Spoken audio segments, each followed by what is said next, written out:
Good morning, good afternoon, and good evening to everyone who joins us from around the world. We're so glad you're here.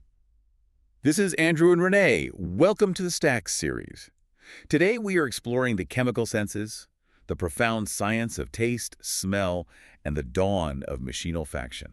Thank you so much for having me. I'm incredibly excited to get into this. Yeah, we are thrilled to have you because, right now as you sit listening to this, you are actually hallucinating, like the flavor of the coffee you drank this morning, or maybe the mint you just had. You think you experienced it in your mouth, but the reality is this wildly complex illusion conjured deep inside your brain. Oh, absolutely. It is a total fabrication. Right. And so we have an incredibly ambitious mission for you today. We are going to completely deconstruct how you and all of us perceive the chemical world around us. We'll examine the fierce, decades-long scientific debates over how smell actually works on, like, a quantum level. Which is just wild to think about. It really is. And then we will explore how digitizing these ancient senses is about to fundamentally revolutionize medicine, technology, and society as we know it. And I think that hits the core of what makes this entire field so fascinating, because when we talk about taste and smell, we aren't just talking about the subjective experience of, enjoying a good meal or evaluating a nice perfume. Right. It's way deeper than that. Exactly. We are talking about our most archaic, our most fundamental sensory mechanisms. I mean, these are chemical detection systems that evolved billions of years ago in single-celled organisms. Oh, billions. Oh, yeah. Simply to distinguish life-sustaining nutrients from deadly toxins. It is literally the oldest language on Earth. And what we're going to unpack for you today is how modern science is translating this ancient biological code into what is rapidly becoming an $11 trillion global sensing industry. It is absolutely mind-blowing to think about, to realize that the same basic biological imperative that kept, a microscopic amoeba alive in a primordial ocean is now being coded into artificial intelligence. It's a massive leap. It is. But before we can understand how machines are learning to smell, we first need to unpack the incredibly complex biological machinery sitting right inside our own heads. So let's start with the foundations, what we think we know. Sounds good. And I think the best place to begin is with a concept you probably experience multiple times a day, but almost entirely misunderstand. And that is flavor. Right, the big illusion. Yeah, exactly. You sit down, you bite into a slice of pizza, and you think you are tasting it. But flavor is actually a multimodal illusion, isn't it? It is a complete biological fabrication. We use the words taste and flavor interchangeably in casual conversation all the time, but in the realm of biology and neuroscience, they are entirely different things. Okay, break that down for us. Sure. So flavor is a highly sophisticated sensory molecular synthesis. It is actually a combination of three distinct physical pathways working simultaneously. First, you have gustation. And that is true taste. Like what happens on the tongue. Exactly. This relies on soluble, non-volatile compounds. Non-volatile meaning what exactly? Meaning they are heavy molecules that don't evaporate into the air easily. They have to physically dissolve in the saliva on your tongue to be detected, so that's step one. Second, you have olfaction, or smell, and this relies on airborne, volatile, organic compounds. So these are the lighter ones. Right. These are lightweight molecules with low boiling points that vaporize easily at room temperature and, travel up into your nasal passages. And then third, you have chemesthesis. Chemesthesis. Yeah. That's the one that always surprises people when they first learn about it. That is the trigeminal nerve system, right? Like the actual physical sensations of temperature, texture, and even pain. You're spot on. It's the physical feeling of the food. It's the piercing heat of a chili pepper, the cooling rush of peppermint, the sharp, eye-watering sting of mustard or horseradish. Oh man, horseradish gets me every time. Right. So when you eat that slice of pizza, your brain is simultaneously processing the non-volatile salts and sugars dissolving on your tongue, the volatile aromatic compounds from the baked crust and herbs drifting up into your nose, and the physical heat and rich texture of the melted cheese. It's just incredible. Yeah. I really want to break down the tongue part first, the gustation, the heavy non-volatile stuff. Most of us learned the basic tastes in elementary school, right? Sweet, salty, sour, and bitter. The classics, yeah. But there is a fifth one that has a remarkably rich history, and I feel like it perfectly illustrates how our understanding of our own biology has to constantly adapt. I'm talking about umami. Yes, umami. It translates roughly to savory or deliciousness in Japanese. And the history of umami is just a phenomenal example of scientific persistence. Because it wasn't discovered that long ago, relatively speaking. No, it was identified back in 1908 by a Japanese chemist named Kikuna Ikeda. He was studying dashi, which is a traditional broth made from a type of kelp called kombu. And he realized, through careful tasting, that there was a distinct, rich, savory profile in that broth that simply could not be shoehorned into the categories of sweet, salty, sour, or bitter. It was entirely its own sensation. And he didn't just write an essay about it. He actually went into the lab to find the exact molecule responsible. He did. He spent months evaporating and crystallizing massive amounts of kelp broth. I mean, sheer chemical stubbornness. Just boiling down gallons and gallons of seaweed water. Exactly. And he finally isolated the specific compound responsible for that savory taste. It turned out to be the amino acid L-glutamate. And L-glutamate is essentially a molecular signal for high-protein foods, right? Which, I mean, makes total evolutionary sense to me. Oh, completely. Like, if you are a primitive human foraging for survival, you need a way to know which foods will build muscle and sustain you. So we evolved a specific receptor just to tell our brains, hey, pay attention to this. This food has the vital amino acid building blocks you need to survive. That is the evolutionary driver, absolutely. Just like a sweet taste signals immediate carbohydrate energy and a bitter taste warns of potential toxic alkaloids in a poisonous plant, umami signals the presence of vital, life-sustaining proteins. It's basically our bodies doing nutritional math for us. Exactly. But detecting these molecules on the tongue is really only the very first step. The real magic happens in how these signals travel to the brain, because the neural wiring for taste and smell are remarkably fundamentally different. And this is where the illusion of flavor really gets built.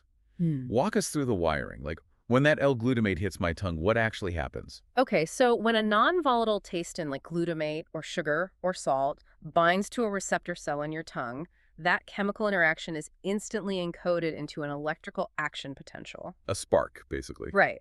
And that electrical message travels along the facial and glossopharyngeal nerves, relaying through several subcortical structures deep in your brainstem.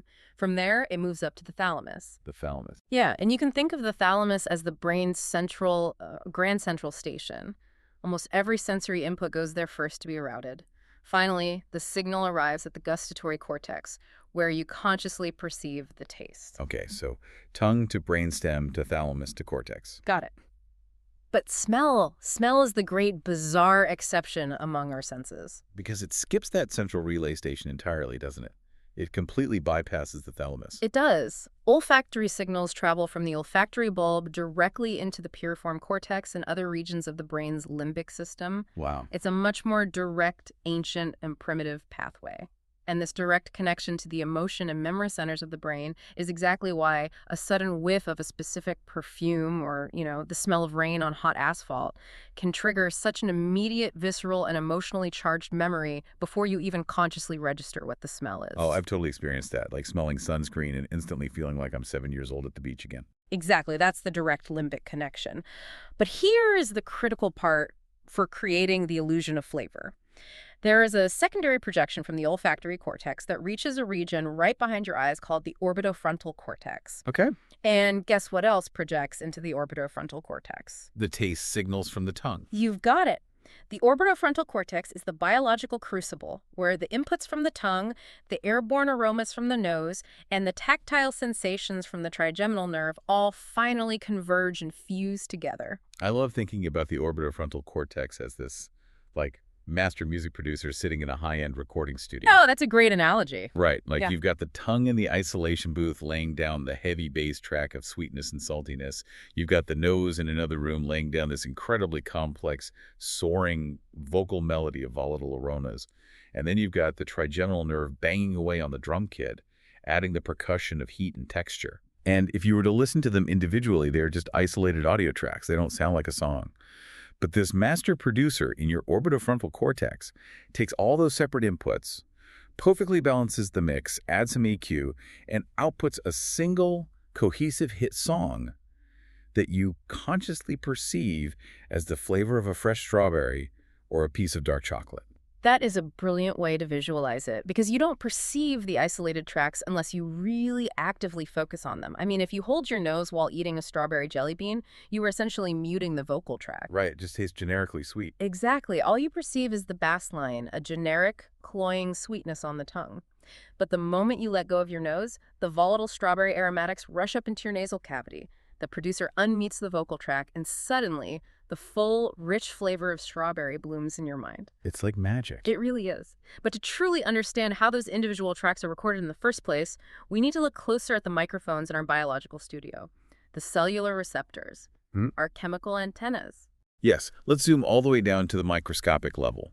How are our cells actually catching these molecules out of the saliva and the air? So the vast majority of this molecular detection relies on a massive family of proteins called G-protein-coupled receptors, or GPCRs. GPCRs, okay. These are incredibly intricate, beautifully complex proteins. Picture a long thread that snakes in and out of the cell's outer membrane exactly 7 times. 7 times. Like sewing a stitch back and forth. Exactly. And because of the shape, they are sometimes called 7-transmembrane domain receptors. When a specific chemical molecule, say a sugar molecule, floats by and physically binds to a pocket on the outside part of this receptor, it physically alters the shape of the entire protein structure. Just by touching it. By binding to it, yes. And this shape change on the outside causes a corresponding shift on the part of the protein hanging inside the cell. Oh, interesting. That internal shift acts like a tripped wire. It kicks off a chain reaction, a massive biochemical signaling cascade that eventually alters the voltage of the cell and tells the neuron to fire an electrical spike to the brain. And we have different versions of these GPCRs tuned to look for different specific tastes, right? We do, and nature is remarkably efficient in how it builds them. For example, sweet tastes are identified by a specific pair of these GPCRs working together. We call this a heterodimer. Heterodimer, meaning 2 different ones. Right. 2 different proteins linking up to form a single functional unit. For sweetness, it's the combination of a receptor called TAS1R2 and another called TAS1R3. TAS1R2 and KS1R3, okay. When natural sugars or even artificial sweeteners hit that specific paired receptor, it triggers the sweet cascade. Now, umami is detected by a very similar heterodimer, a receptor called TAS1R1, paired with that exact same TAS1R3. Oh, that's fascinating. They share a component. They do. Both the sweet detector and the umami detector use TAS1R3 as half of their required machinery. That has to be an evolutionary shortcut. It absolutely is. It shows how evolution tinkers with existing hardware rather than building everything from scratch. By swapping out just 1/2 of the heterodimer, our biology created an entirely new sensory category. That is so cool. But as elegant and streamlined as the tongue is, it is almost beautifully simple compared to the absolute chaos and complexity of the nose. The olfactory epithelium, which is the specialized tissue situated high up in our nasal cavity, is a whole different universe of complexity. It really is staggering when you look at the genetics of it. In the human genome, we actually have hundreds and hundreds of distinct genes dedicated solely to building olfactory receptors, or ORs. Yeah. But here is the catch that I found so surprising when researching this. In humans, only about 1/3 of those OR genes are actually functional. The rest are broken. Yeah, they are called pseudogenes. They are essentially a genomic graveyard. A graveyard. Literally. We carry the DNA for all these incredibly specific smell receptors, but the genetic code has mutated over millions of years, rendering them inactive. They are transcribed, but they don't produce a working protein. So we are walking around with all this dormant, broken genetic hardware for smelling things that we don't even use anymore. That is the reality of it. It's a relic of our evolutionary past. I mean, if you look at a dog or a bear, a much higher percentage of those genes are active and functional. Because they need them to survive. Right. Because humans evolved to rely so heavily on our advanced visual system, and because we started walking upright, moving our noses further away from the ground where scent trails are strongest, the evolutionary pressure to maintain all those olfactory genes simply relaxed. Oh, that makes sense. Yeah. We stood up and started looking around instead of sniffing the dirt. Exactly. If a mutation broke a smell receptor gene in an early human, they didn't die. They could still see the fruit or the predator, so those broken genes accumulated. But even with only about 400 functional receptor types, humans can still distinguish tens of thousands, perhaps even millions of different odors. But wait, how does the math on that actually work? Because this was a huge stumbling block for me. If I only have roughly 400 types of physical smell receptors in my nose, how is it physically possible for me to recognize 10,000 different unique smells? It's because the brain doesn't use a simple one-to-one mapping. It uses a combinatorial code. A combinatorial code. It's a brilliant biological compression algorithm. One specific odor molecule floating into your nose doesn't just bind to one specific receptor type. Instead, a single molecule might weakly bind to receptor number 14, strongly bind to receptor number 82, and moderately bind to receptor number 310. Oh, I see. It creates a pattern, and conversely, one single receptor type isn't just looking for one molecule. It can bind to dozens of different shapes and types of molecules, but with varying degrees of affinity. Okay, so going back to our music analogy, it's not like a piano where pressing one key makes only one specific note. It's more like playing a complex chord. The smell of fresh vanilla isn't just a vanilla receptor firing. There is no single vanilla receptor. Instead, it's receptor number 4, 12, 87, and 302 all firing together in a very specific coordinated pattern. You've got it perfectly. It is nature's ultimate encryption system. By reading the combined overlapping pattern of which receptors are activated and exactly how strongly they are firing, the olfactory bulb generates a unique, highly specific chemospatial map for every single scent you encounter. Wow. It's like a barcode. This overlapping system allows a highly limited number of biological sensors to decode an almost infinite universe of volatile chemistry. Which perfectly brings us back to that third track in our flavor mix, chemesthesis, the physical feeling of food. We touched on the heat of a chili pepper or the cooling of mint earlier. But this system isn't using those GPCRs we just talked about, right? This is an entirely different family of microscopic sensors. Completely different hardware. These physical sensations are governed by Transient Receptor Potential channels, or TRP channels. TRP channel. Right. They are located primarily on the trigeminal nerve endings that innervate your mouth, nose, and face. Unlike the GPCRs, which trigger a slow biochemical cascade, TRP channels are ion channels. Meaning what, practically? They act like literal microscopic trapdoors in the nerve cell membrane. They are non-selective cation channels, meaning when they are forced open, they allow positive ions, specifically calcium and sodium, to flood instantly into the nerve cell. And that flood is what fires the signal. Yes, this sudden rush of positive charge violently fires the nerve. Let's unpack the most famous one of these trapdoors. TRPV1, the capsaicin receptor.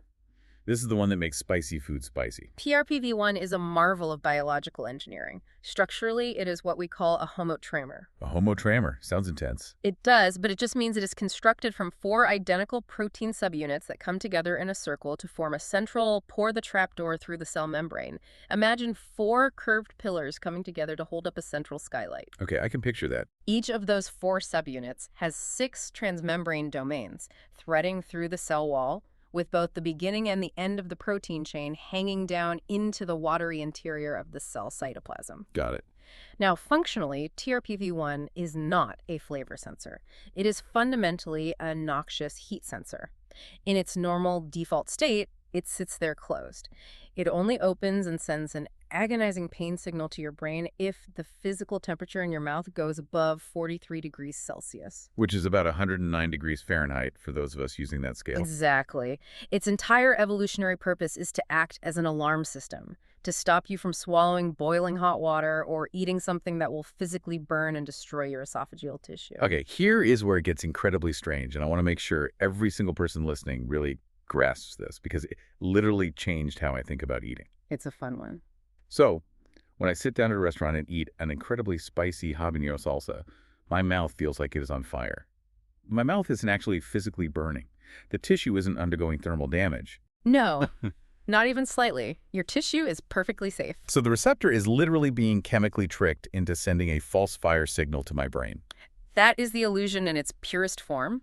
Capsaicin is the volatile chemical compound produced by chili peppers. It is highly lipophilic. Meaning it loves fat. Right. It dissolves easily in fats and oils, which is why drinking water doesn't help when you eat spicy food, but drinking whole milk does. Because the milk fat washes it away. Exactly. Because it's lipophilic, capsaicin easily slips right into the fatty cell membrane of your nerve endings. It navigates to a very specific hidden binding pocket on the intracellular side of the TRPV1 receptor, the inside of those 4 pillars. Very. When capsaicin binds into that pocket, it acts like a wedge. It physically forces the trapdoor of the channel pore to spring open, even though the temperature is perfectly normal. So the receptor gets wedged open, the positive calcium ions flood into the nerve, and the nerve starts screaming to the brain, "Alert!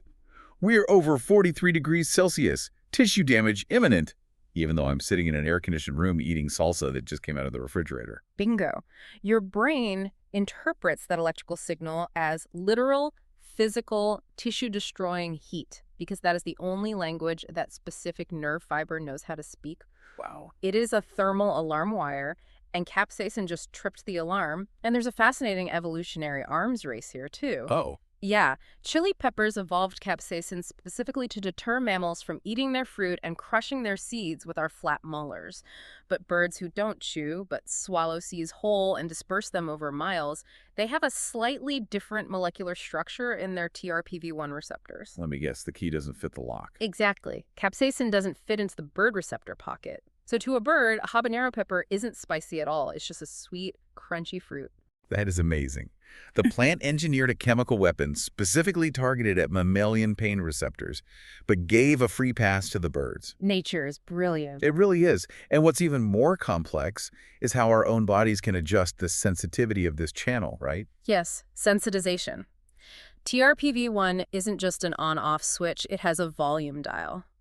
The receptor can be sensitized by other biochemical pathways happening inside the cell, specifically through enzymes called kinases, like protein kinase A and protein kinase C. Okay, so how does the volume dial get turned up? Well, if you have inflammation in your mouth or if you introduce a low pH environment, meaning acidity, these kinases undergo a reaction that phosphorylates the TRPV1 receptor. Phosphorylates. They attach a phosphate group to the protein. This biochemical modification physically destabilizes the receptor and actually lowers the temperature threshold required to activate it. Wow.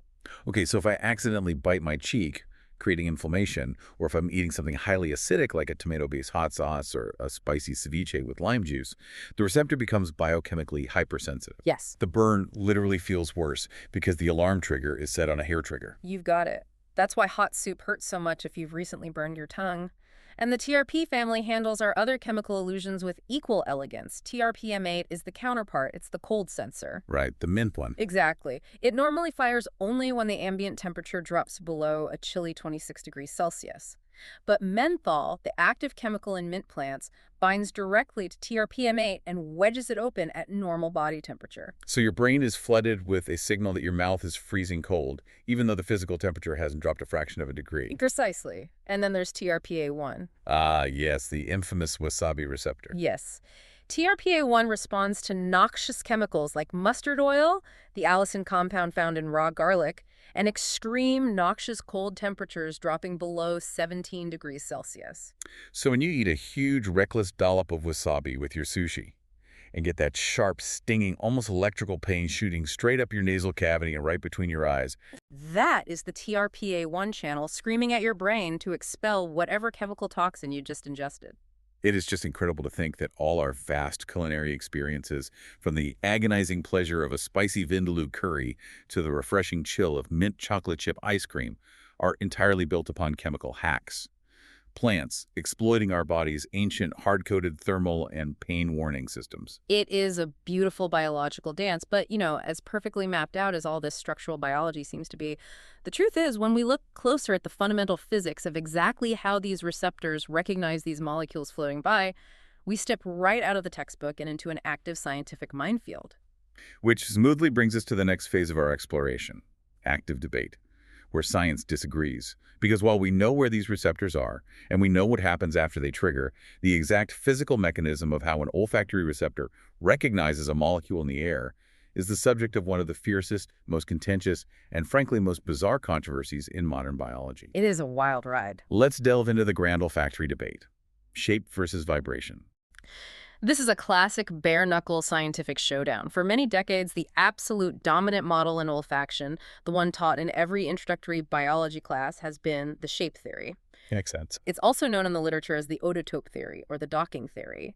This is the classic lock and key model that we see everywhere else in biology, like with enzymes or antibodies. Right. The theory proposes that the olfactory receptor protein is a physical three-dimensional lock, And the volatile odor molecule is a three-dimensional key. If the shape, size, and electrical charge of the odor molecule perfectly fit into the physical topography of the receptor's binding pocket, weak intermolecular forces hold it in place. The receptor acknowledges the fit, changes shape, and you smell the scent. It makes complete intuitive sense. We can easily visualize a puzzle piece fitting into a slot.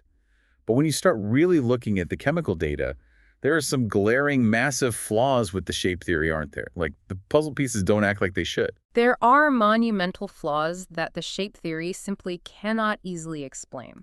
The biggest, most glaring problem is that molecules with almost identical shapes and sizes can smell completely, drastically different. Wait, really? Identical shapes, but different smells? Yes.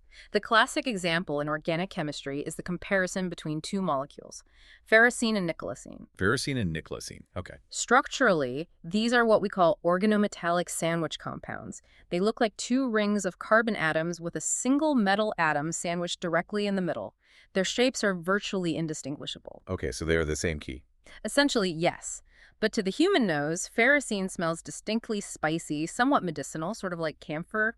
Meanwhile, nicolecene smells heavily oily and distinctly chemical. That makes no sense. Exactly. If the receptors in our nose are simply checking the physical shape of the key to unlock the scent, why do these two identical keys trigger completely different neural perceptions? That's a huge problem for the theory.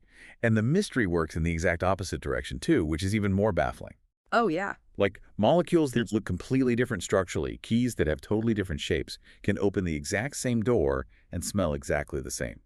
Hydrogen cyanide and benzaldehyde. The perfect example. If you look at their molecular structures, they have totally different shapes, sizes, and atomic makeups. Yeah. But they both smell intensely and unmistakably of bitter almonds. If the lock only accepts one specific shape of key, how are two entirely different keys opening the exact same door? These glaring inconsistencies, the identical shapes that smell different and the different shapes that smell identical, are what eventually led to the revival of a radical alternative, the vibration theory. The vibration theory. Right. It was originally proposed way back in 1928 by a chemist named Malcolm Dyson, but it lacked a physical mechanism, so it was largely ignored. That is, until 1996, when a biophysicist named Luca Turin published a groundbreaking, highly controversial paper proposing a highly specific quantum mechanism for how vibration could actually work in the nose. Okay, we need to slow down and unpack this carefully because the idea of quantum mechanics happening inside my nose while I'm smelling a cup of coffee is wild. How does the vibration theory actually work? Turin proposed what we now conceptually call the swipe card model. Rather than a static lock-and key, think of the olfactory receptor like a magnetic key card reader at a hotel door. Okay, I like that analogy. Yes, the molecule has to physically be small enough to fit into the slot, so gross shape plays a minor initial gatekeeping role, but the reader doesn't unlock the door based on the shape of the plastic card. Instead, it reads the magnetic data encoded inside. In Turin's model, the receptor measures the specific vibrational frequencies of the chemical bonds within the odor molecule. Because at the microscopic level, molecules aren't rigid little plastic models. Exactly. Every chemical bond, like a carbon atom attached to a hydrogen atom or a carbon double bonded to an oxygen atom, is essentially a tiny spring. And those springs are constantly wiggling, stretching, scissoring, and rocking at very specific, predictable frequencies in the infrared spectrum. That is the crucial insight. Every chemical has a unique vibrational chord. So Turin proposed a mechanism called inelastic electron tunneling. Inelastic electron tunneling. Say more about that. The idea is that an electron sits on one specific part of the receptor protein wall. It wants to travel to another part of the receptor, but there is an energy gap it can't cross. However, if an odorant molecule enters the binding pocket and that molecule's bonds happen to vibrate at the exact right frequency, it acts as a quantum bridge. A quantum bridge inside our nose. That's insane. It is. The electron can tunnel through the molecule, losing a tiny specific packet of energy in the process, which triggers the massive structural change in the receptor and fires the neuron. The receptor isn't feeling the shape of the molecule. It is literally listening to the quantum vibrations of its atomic bonds. It sounds like pure science fiction. Human biology using quantum tunneling to smell the difference between a lemon and a lime. But they didn't just propose a theory. They actually went to the lab and found evidence to support this, right? Yeah. The isotope experiments. This is where the story gets really dramatic. Yes, the isotope experiments are what made this debate explode across the scientific community. To test if the nose cares about vibration over shape, scientists had to find a way to change a molecule's vibration without changing its shape. How do you even do that? They did this using deuterated isotopes. Deuterium is a naturally occurring heavy isotope of hydrogen. It has an extra neutron in its nucleus, making it exactly twice as heavy as a normal hydrogen atom. Okay. If you take an odor molecule in a lab and meticulously replace all of its normal hydrogen atoms with deuterium, you do not change the physical three-dimensional shape of the molecule at all.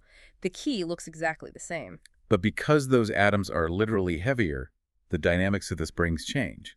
Like putting a heavy iron weight on the end of a bouncy spring instead of a wooden bead. The spring is going to bounce much slower. Precisely the effect. The shape is identical, but the overall vibrational frequency of the molecule drops significantly.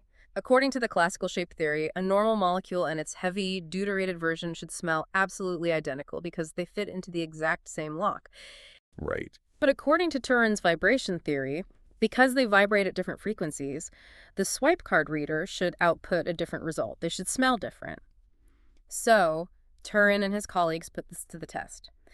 They started with fruit flies. Fruit flies. Yeah, they put them in a Y maze and found that the flies could absolutely be trained to avoid a normal odorant while seeking out the deuterated version. They could smell the heavy neutron. Wow. Furthermore, they scaled it up. They ran blind tests on human subjects using a large musk odorant, and the results were stunning. Humans could reliably, consistently distinguish the normal musk from the deuterated heavy musk. Boom. Quantum smell is real. We can smell neutrons. The textbook is rewritten. Case closed. Let's all go home. Not so fast. The scientific establishment, specifically the defenders of the shape theory, pushed back with incredible force. A highly respected neuroscientist named Leslie Voschel, working with her colleague Andreas Keller, decided to replicate the human trials. But they used a different, smaller chemical called acetophenone. And they found that untrained human subjects could not tell the difference between the normal acetophenone and the deuterated version. The results were no better than random guessing. Oh, wow. So the theory fell apart. Well, Voschel argued that the successful fruit fly and human musk experiments were plagued by a massive biological confounder. She pointed out that the inside of a nose isn't a sterile, pristine vacuum chamber. Right. Our nasal mucus is essentially a complex, messy swamp of enzymes, proteins, and immune cells. Exactly the issue. The nasal epithelium is packed with cytochrome P450 enzymes whose job is to aggressively attack and metabolize odorants to clear them out of the nose so you can smell the next breath. Voschel argued that deuterated molecules, simply because heavy isotopes form stronger chemical bonds, are much harder for those enzymes to break down. They are metabolized much slower. So she argued the subjects weren't employing quantum tunneling to smell a difference in molecular vibration. They were simply experiencing a difference in the concentration of the chemical over time because the heavy version was lingering longer in the nasal mucus. It was a chemical illusion, not a quantum one. That was her argument. Wow. That is an incredibly elegant, completely alternative biological explanation for the exact same set of data points. It just shows how hard it is to isolate a single variable in biology. But the story doesn't end there, does it? The shape theorists took it even further. They did. More recently, a prominent chemist named Eric Bloch decided that testing whole humans or whole flies was simply too messy. There are too many variables. He wanted to test the hardware directly. So his team isolated the specific human receptor gene that detects musk called OR5AN1. Okay. They genetically engineered human embryonic kidney cells in a petri dish to grow this specific musk receptor on their surface. They created a perfectly controlled environment. They then exposed these isolated, naked receptors to normal musk and to the heavy deuterated musk. And what happened? By measuring the electrical fluorescence, they saw that the receptor fired exactly the same way, with the exact same intensity for both versions. In vitro, without the messy nasal mucus, the isolated receptor completely failed to distinguish the isotopes. Based on this, Bloch declared the vibration theory functionally implausible. So what are we supposed to make of this?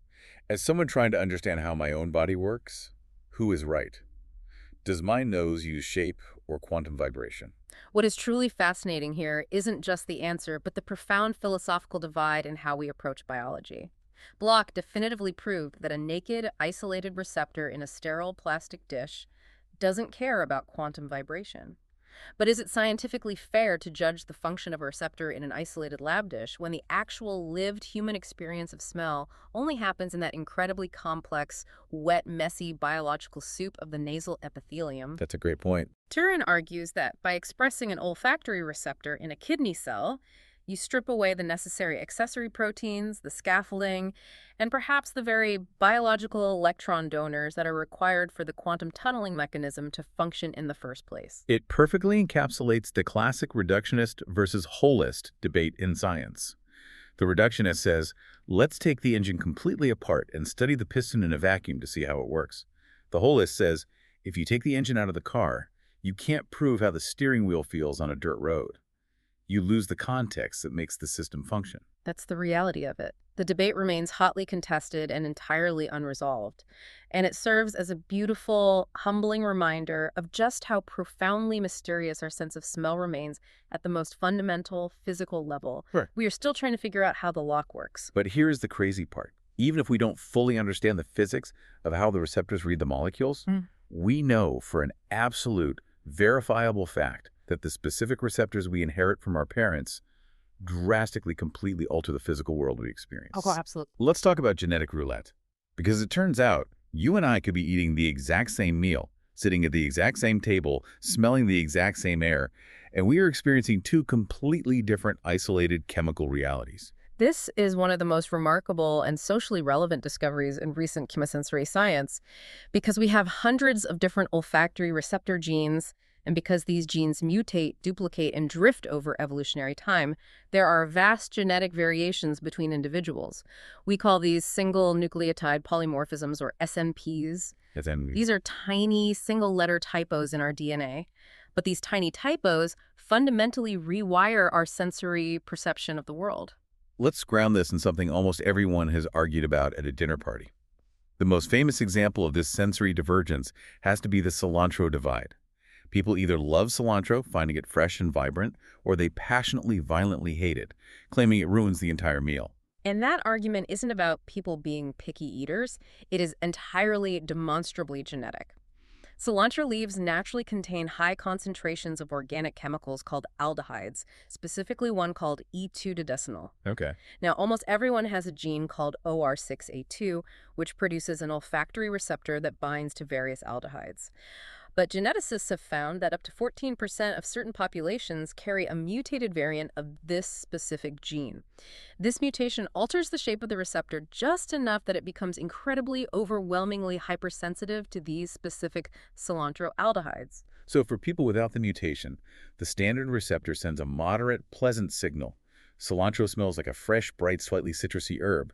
But for someone with the hypersensitive OR6A2 variant, the moment that molecule enters their nose, the receptor screams at maximum volume. And the brain interprets that massive, overloaded aldehyde signal as something foul. Yes.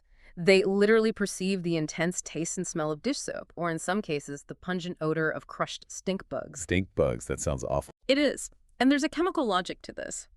Commercial soaps and the defensive secretions of many insects also contain very high levels of aldehydes. It's not a psychological aversion. Their biological hardware is delivering a fundamentally different chemical translation of the exact same physical leaf. I constantly find myself comparing this to color blindness, but for smell. It's so easy for us to understand and accommodate that someone might lack the physical receptor in their eye for red light, so they see green instead. We accept that visual reality is subjective.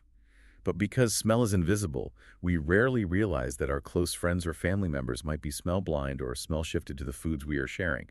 We assume everyone smells the same world we do. That assumption is completely false. And this immense biological variation isn't just limited to cilantro.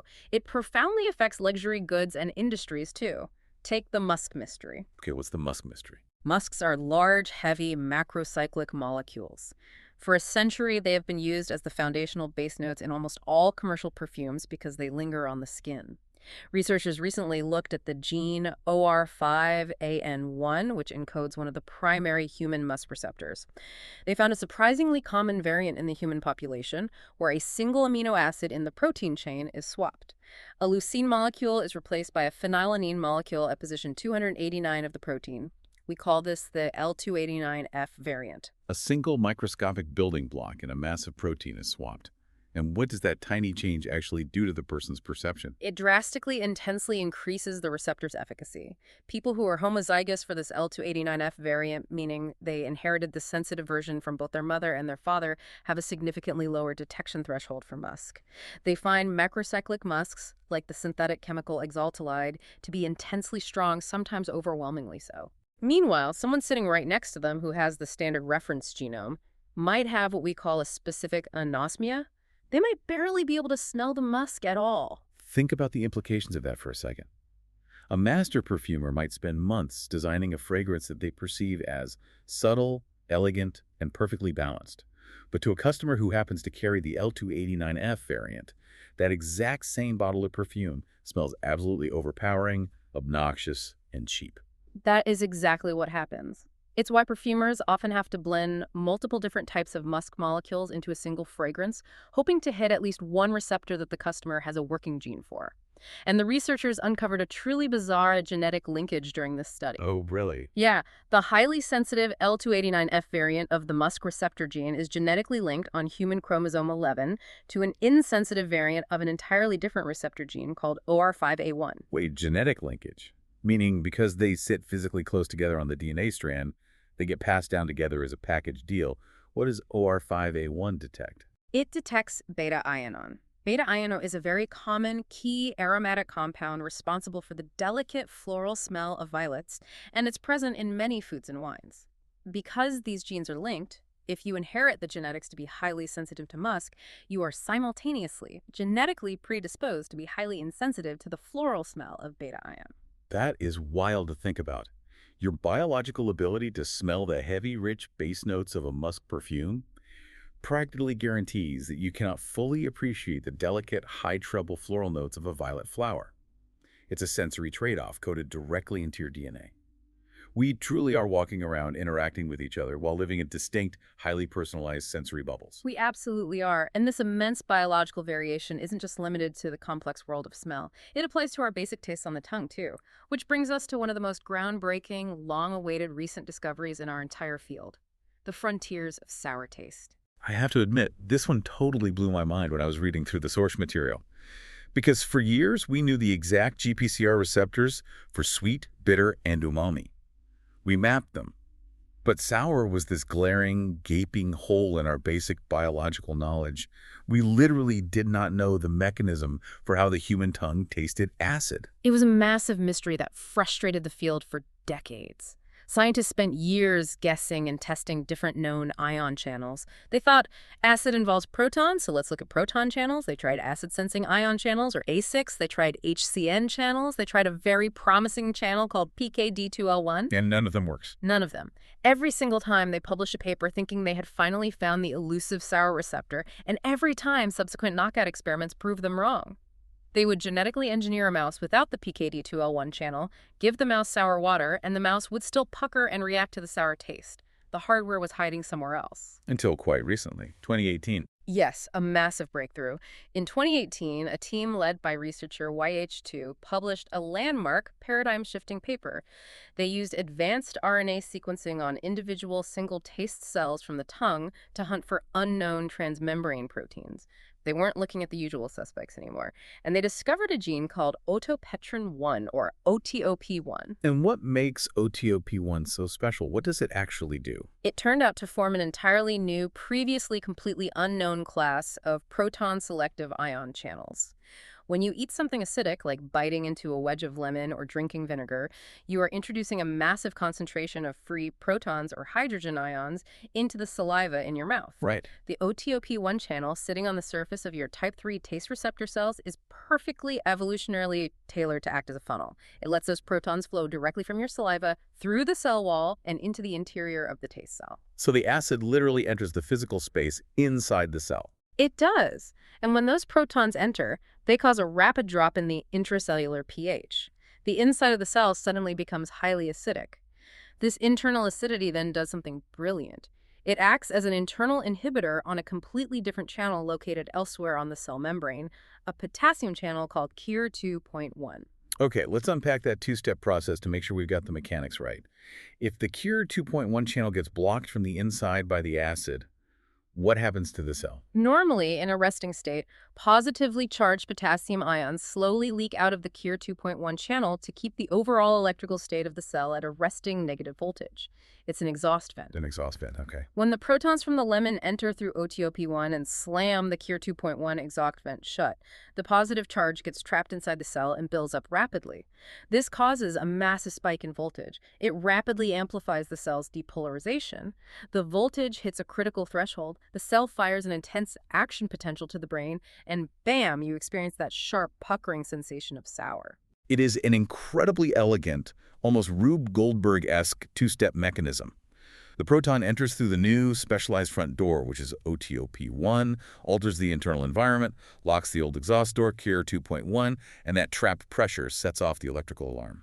It is a beautiful, intricate piece of biological engineering, and the decades it took to find it perfectly illustrates the central driving theme of our discussion today. We have spent centuries slowly, painstakingly trying to decode and map this ancient biological software. Which perfectly sets the stage for the most exciting and honestly maybe the most terrifying part of our exploration today, frontiers. What might change everything? Because human beings are no longer content with just studying this biology. We're no longer just making maps. We are reverse engineering the hardware. Welcome to the era of machine olfaction. This is the critical inflection point of the 21st century. For decades, we have poured billions into machine vision, creating cameras and convolutional neural networks that can recognize faces, read text, and drive cars. We've mastered machine audition microphones and natural language processors that can understand speech and translate languages in real time. But smell and taste were always considered too chemically complex, too ephemeral to digitize. Right, it's a lot harder than just capturing light or sound waves. Exactly. But now, thanks to the massive convergence of nanomaterials, biophotonics, and multimodal artificial intelligence, we are finally successfully copying the mammalian combinatorial code. We are quite literally building electronic noses and electronic tongues. But how exactly do these biomimetic sensors work? I assume they aren't using actual living kidney cells or extracted animal tissues in these machines, right? No, the most scalable technologies do not rely on living biological tissue, which degrades too quickly. Instead, they use advanced nanomaterials and field effect transistors, or FIFI-Ts, that are physically designed to mimic the function of our biological receptors. Remember how we discussed that the human nose doesn't have one specific receptor for vanilla, but rather looks at a pattern across hundreds of receptors? The cord analogy. Right. And eNose works exactly the same way. Instead of a single sensor looking for a single specific chemical, an eNose uses a cross-reactive array of dozens, or sometimes hundreds, of different nanomaterial sensors printed onto a tiny silicon chip.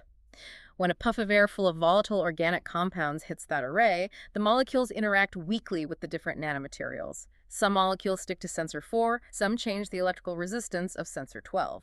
Just like the combinatorial cord in the human nose. It's not looking for one specific key fitting into one specific lock. It's looking at the overall holistic pattern of electrical activation across the entire array. That's the reality of it. The sensor array outputs a massive, complex, multidimensional electrical fingerprint of the scent. To a human, it's just a wall of static data. But then you feed that electrical fingerprint into a machine learning algorithm that has been trained on thousands of known samples. The AI learns to reliably recognize that specific electrical pattern as Arabica coffee beans from Colombia or salmonella metabolizing on a piece of chicken. Let's talk about the real-world applications of this, starting with food and agriculture, because that is where this technology is already rolling out at scale. I was reading about how they use a complex technology called GCTOFMS alongside eNoses for the global coffee trade. Yes, gas chromatography, time-of-flight mass spectrometry. It's an incredibly high-resolution analytical technique, but it's slow and requires a lab. When paired with the rapid, portable pattern recognition of eNoses, it is fundamentally revolutionizing the global coffee industry. In what way? Well, consider this. Coffee is one of the most valuable traded commodities in the world, second only to crude oil in some metrics. And its immense economic value is entirely dependent on its complex, volatile aroma profile. eNoses can now be deployed at ports to rapidly, non-destructively authenticate if a shipment of beans is truly a premium Arabica from a specific high-altitude geographic origin, or if it has been secretly cut with cheaper Robusta beans. That's huge for quality control. It is. Furthermore, in the roasting facilities, e-noses can monitor the massive volatile aromatic changes happening during roasting in real time, microsecond by microsecond, adjusting the heat to ensure absolute perfect consistency across thousands of batches. And it's not just about protecting profit margins and quality control, it's about fundamental human safety. E-noses can literally smell bacterial spoilage long before a human nose ever could. Absolutely vital for food security. When meat or fish begins to spoil, bacteria start breaking down the proteins and produce very specific volatile compounds like ammonia, trimethylamine, and hydrogen sulfide. E-noses, positioned directly over production lines, detect the electrical fingerprint of these markers instantly, flagging contaminated batches before they ever leave the factory. And e-tongues are doing the same thing for liquids. Yes, exactly the same kind of array-based sensing. Food adulteration is a massive, multi-billion-dollar global economic issue. Think about honey or olive oil. E-tongues can dip a probe into a massive vat of imported olive oil and immediately detect if it has been illegally cut with cheaper, deodorized seed oils, simply by reading the electrical fingerprint of the non-volatile compounds dissolving against its sensors. So extrapolating this out a few years, we're basically heading toward creating smart packaging. A reality where the plastic wrap on the chicken in your refrigerator can literally smell if the meat has gone bad and send an alert to your phone before you even open the fridge door. That is exactly where the packaging industry is aggressively heading, printing a microscopic, cheap nanosensor directly onto the inside of the plastic wrap. When it detects the specific volatile fingerprint of salmonella or E. coli metabolism, it changes color from green to red or pings your smart home system. It will eliminate millions of tons of food waste and prevent countless cases of foodborne illness. That is amazing. Yeah. But transforming the food industry is just the tip of the iceberg. Where this technology becomes truly paradigm-shifting, where it touches every single one of us deeply, is in human health, the scent of disease. Because machine olfaction is now reaching, and in some cases surpassing, parity with trained detection dogs for non-invasive medical screening. If we step back and connect this to the broader history of medicine, ancient physicians, the Greeks, the early Chinese practitioners used to actively smell their patients' breath, sweat, or urine to diagnose illness. Smelling them. Yes, it was a standard diagnostic tool. We largely abandoned that practice with the advent of modern blood tests and MRI machines. But the fundamental biology hasn't changed. Diseases alter our cellular metabolism. They hijack our cells. And altered metabolism produces distinct, aberrant, volatile organic compounds that seep out of our bodies in our breath, our sweat, and our urine. The story of Joy Milne is the absolute perfect illustration of this biological reality. I want to spend some time on this because it sounds like a superpower. It is an incredible story. Joy Milne is a retired nurse from Scotland, and she happens to be what we call a super smeller. She possesses an unusually acute sense of smell. Years ago, she noticed that her husband, Les, developed a strange, heavy, musky odor. She thought maybe he wasn't showering properly. Several years after she first noticed the scent, he was officially diagnosed with Parkinson's disease. Fast forward, they are attending a Parkinson's support group. Joy walks into the room and immediately realizes that every single person in that room is emitting that exact same specific musky smell. She realized she was smelling the disease itself. And she didn't just keep this to herself. She brought it to medical researchers, and they actually put her nose to the test. They were skeptical, but they tested her rigorously. They gave her a series of T-shirts. Half had been worn for a day by known Parkinson's patients, and half had been worn by healthy control subjects. Joy smelled the shirts blind. She identified the shirts worn by Parkinson's patients with incredible, almost impossible accuracy. But there was one apparent mistake, right? Yes. She identified one of the healthy control subjects as having the distinct Parkinson's smell. The researchers thought she had finally messed up. But 8 months later, that specific, healthy individual contacted the researchers to report they had just been officially diagnosed with Parkinson's. She was literally smelling the neurodegeneration happening in the brain months before the physical tremors ever started. She was. Researchers dug into the chemistry and discovered the scent was coming from altered sebum, the waxy, oily substance secreted by the sebaceous glands in our skin. Parkinson's alters the metabolic production of sebum, and here is where the technology catches up. We have now successfully digitized Joy Milne's nose. Researchers have built AI-driven e-noses that analyze simple, painless cotton swabs of sebum wiped from a patient's upper back. These machines can currently diagnose Parkinson's disease with an astonishing 91.7% sensitivity. A completely non-invasive swab of the back replacing highly invasive, expensive neurological workups. That's life-changing. And it's not just Parkinson's. The scope of this is massive. It is expanding rapidly across every medical discipline. We are seeing incredible diagnostic performance across the board. Biosensors can now detect the presence of amyloid beta oligomers, which are the key pathological protein indicators of Alzheimer's disease, simply from biological samples. There was a massive public health project in Indonesia during the pandemic called ENaC. It screened thousands of people for active tuberculosis via a simple breath analysis and achieved a 95% sensitivity rate, all in a portable device that costs a fraction of an X-ray machine. And cancer diagnostics, too. We've known for a while that specialized dogs have been used to sniff out prostate cancer in human urine samples, regularly hitting 99% sensitivity. Now machines are finally catching up to the canine hardware. Yes, innovative companies like RealNose.ai are leading this transition from the experimental lab to the actual clinical market. What's fascinating about their specific strategy is that they're actively choosing to start with urine analysis. Not necessarily because urine has the most volatile compounds, but because of regulatory realities. It's easier to get approved. Exactly. Urine is already a highly regulated, medically accepted diagnostic fluid. It faces significantly fewer FDA and regulatory hurdles than trying to approve a novel breathalyzer or a skin swab. But make no mistake, their ultimate long-term vision, and the vision of the entire industry, is ambient, completely non-invasive sensing. Which opens up a massive Pandora's box of possibilities, both miraculous and highly concerning, which we absolutely must explore now as we look at the implications, the ethics, the economics, and the societal shifts of a digitized chemical world. Because this technology isn't just going to live neatly contained inside a doctor's office or a food packaging plant.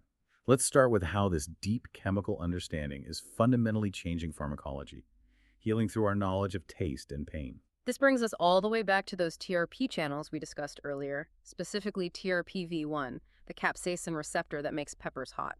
Studying the biological burn of a simple chili pepper is actually unlocking highly potent, non-addictive alternatives to the devastating opioid crisis. It relies on a counterintuitive biological phenomenon called the capsaicin paradox. It sounds like a contradiction. How can a chemical whose only evolutionary purpose is to induce agonizing pain be used to relieve pain? It works through a mechanism of overwhelming desensitization. If you apply a very high concentration of capsaicin directly to the skin, like in a prescription topical analgesic patch, it initially burns intensely. It violently overstimulates the TRPV1 receptors on the local nerve endings. But biology has limits. It can't keep firing forever. Exactly. This massive, sustained overstimulation causes a biological crash. The receptor undergoes a process called dephosphorylation, changing its shape so it can't fire as easily. More importantly, the nerve ending completely depletes its presynaptic stores of a vital neurotransmitter called substance P. Substance P is the chemical messenger required to carry the pain signal from the local nerve up the spinal cord to the brain. So it essentially burns out the wire. It forces the nerve to fire so hard and so fast that it physically runs out of the chemical ammunition needed to tell the brain it hurts. You've got it. The nerve goes chemically quiet, providing profound, localized pain relief for severe muscle ache, joint pain, or neuropathy, without using systemic opioids that cross the blood-brain barrier and cause addiction. But pharmaceutical companies don't just want topical patches, they want to go further. They're actively hunting for systemic TRPV1 antagonists. These are oral drugs that block the TRPV1 receptor entirely from the inside, hoping to treat severe chronic neuropathic pain or debilitating osteoarthritis. But there was a major life-threatening problem with the early clinical trials of those systemic blocking drugs, right? A very dangerous physiological problem. You have to remember what TRPV1 is fundamentally for.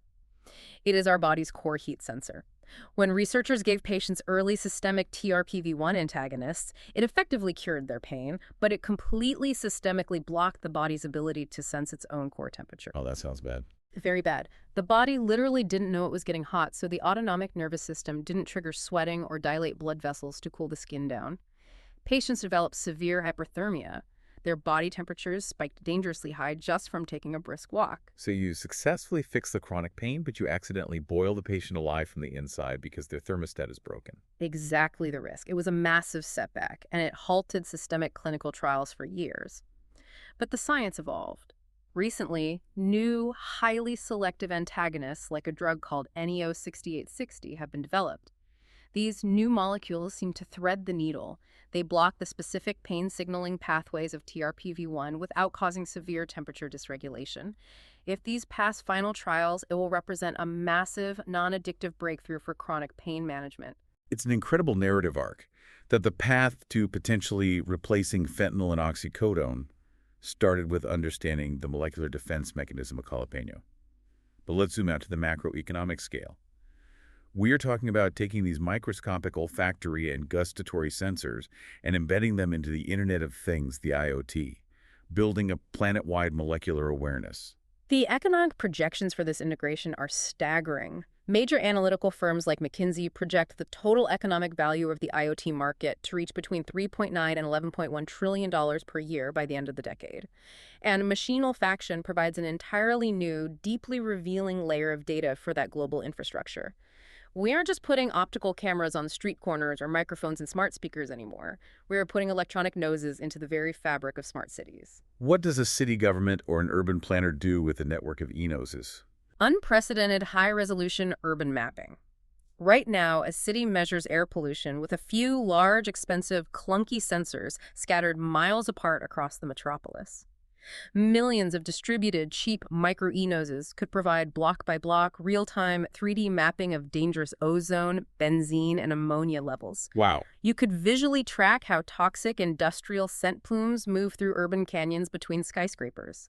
Environmental protection agencies could instantly triangulate the exact source of illegal industrial chemical dumping by tracking the specific volatile signatures as they evaporate into the air or flow through the subterranean sewer systems. In scaling that out to rural areas, in agriculture, they could deploy millions of these sensors across massive fields. Plants actually communicate chemically. An e-nose could detect the specific volatile distress signals that crops release into the air when they're under severe drought stress or being attacked by an insect swarm, allowing a farmer to apply hyper-precision watering and targeted pesticide use only to the exact 10 square feet that need it, rather than crop dusting the whole county. That is the promise of precision agriculture. But to make a trillion-dollar global market actually function, the technology has to be rigorously standardized so that a sensor built in Japan can talk to a drone built in Germany. That's why organizations like the IE, the Institute of Electrical and Electronics Engineers, have recently launched the P2520 standard. What does that standard do? It's a massive, complex effort to create unified, global terminology, objective performance benchmarks, and universal calibration standards specifically for machine olfaction. It's the boring, highly bureaucratic work of standards committees, but it is the absolute proof that an industry is graduating from the lab and is about to explode into the mainstream commercial world. But this explosion into the mainstream brings us to the most provocative, unsettling, and frankly dystopian part of this entire conversation: the ethics of ambient sensing. We have mapped the biology, we have built the machines, we are deploying the networks, but if our phones, our cars, and our cities can smell us, what happens to our fundamental right to privacy? This raises an incredibly important question. I would argue it is perhaps the most critical, unresolved regulatory and ethical question of the next decade. Scent data is deeply, profoundly intimate in a way that visual data is not. A surveillance camera records what you look like on the outside. A microphone records the words you choose to say out loud. But ambient volatile organic compounds reveal your hidden internal biochemistry. They reveal things you might not even consciously know about yourself yet. That's the reality. An e-nose hidden in an airport security line, embedded in a public space, or integrated into the next generation of your smartphone could passively detect the volatile markers of a neurodegenerative disease, a chronic viral infection, your current metabolic state, recent illicit substance use, or even early-stage pregnancy. And without you ever knowing. Exactly. It gathers this data simply from the air you exhale or the sweat evaporating off your skin as you walk by. And it can do this entirely passively without your explicit consent and without you ever knowing an analysis took place. We have spent decades building strict legal frameworks for visual and audio surveillance. You can't legally wiretap a phone without a warrant. You can't put a hidden camera in a public bathroom. But we have absolutely zero laws on the books regarding olfactory surveillance. The air around me isn't legally protected. The legal framework simply does not exist yet. We are flying blind. Organizations like the Osmocosm Foundation in Boston recognize this vacuum and are already running legal moot courts to explore these terrifying scenarios. They are asking the hard questions. Who ultimately owns your scent data? If a private company's ambient e-nose hidden in a shopping mall ventilation system detects that you have the volatile markers for early-stage Parkinson's, do they have a legal or moral duty to tell you? That's a great question. Right. Conversely, are they legally allowed to quietly sell that biochemical data to your health insurance company, potentially affecting your premiums? Can they use it to micro-target you with advertisements for neurological treatments on your phone before you've ever seen a doctor? And the physical security threats are equally terrifying. We currently worry about optical facial recognition being abused by rogue actors or authoritarian states. What happens when a cheap autonomous drone can lock onto and track the unique, individualized biological sense signature of a specific human target through a dense, crowded city? The potential for precision tracking and targeting based on unique metabolic signatures is a genuine, active area of concern and research for global defense and intelligence communities. Unlike visual tracking, which can be defeated by a mask, or digital tracking, which can be defeated by turning off a phone, machine olfaction registers the lingering residual chemical signatures of people long after they have physically left a room. It is a level of pervasive surveillance that bypasses almost all current visual and digital countermeasures. We spend so much time worrying about our phones, secretly listening to our conversations to serve us ads. Are we remotely ready for a world where our phones are actively smelling us? Where a device sitting quietly on your nightstand knows you are developing a severe illness weeks before you ever feel a single physical symptom? It represents a profound, irrevocable paradigm shift in the human experience. For our entire billion-year evolutionary history, taste and smell have been our private, internal tools to judge the external world. Now, the external world is building highly sensitive tools to judge our internal biochemistry. We've spent thousands of years using our chemical senses to navigate the environment, to decide what is safe to eat, what is toxic, what is sweet, who is kin. But as we take this ancient, hard-coded biological software and embed it into our silicon machines, we are crossing a threshold we can never uncross. And leaves me with one final, deeply unsettling thought. We've talked about AI learning to read our chemical signatures. But what happens when that AI flips the script? What happens when machine learning systems begin to synthesize entirely novel molecular structures, chemicals that do not exist anywhere in nature, designed specifically to trigger combinations of our olfactory receptors that have never been activated together in human history? We could be facing a future where machines create entirely new, artificial categories of flavor and scent, triggering completely novel emotional states and memories that we don't even have the vocabulary to describe yet. The ultimate legacy of taste and smell might not just be how the machines read us, but how the machines decide to rewrite our sensory reality. Before we wrap up, thank you to all our partners, sponsors, and scholars who made this podcast and the research possible. We're truly grateful for your support. And to our listeners, thank you for being part of this journey with us. We hope you enjoyed today's discussion. If you did, be sure to subscribe and support us on Patreon. And of course, you can write to us in comments. Is a specific topic needed to be covered, which help us all to grow. Thank you again for having me. Until next time, stay curious, keep learning, and let the search for wisdom guide you forward. Have a great day.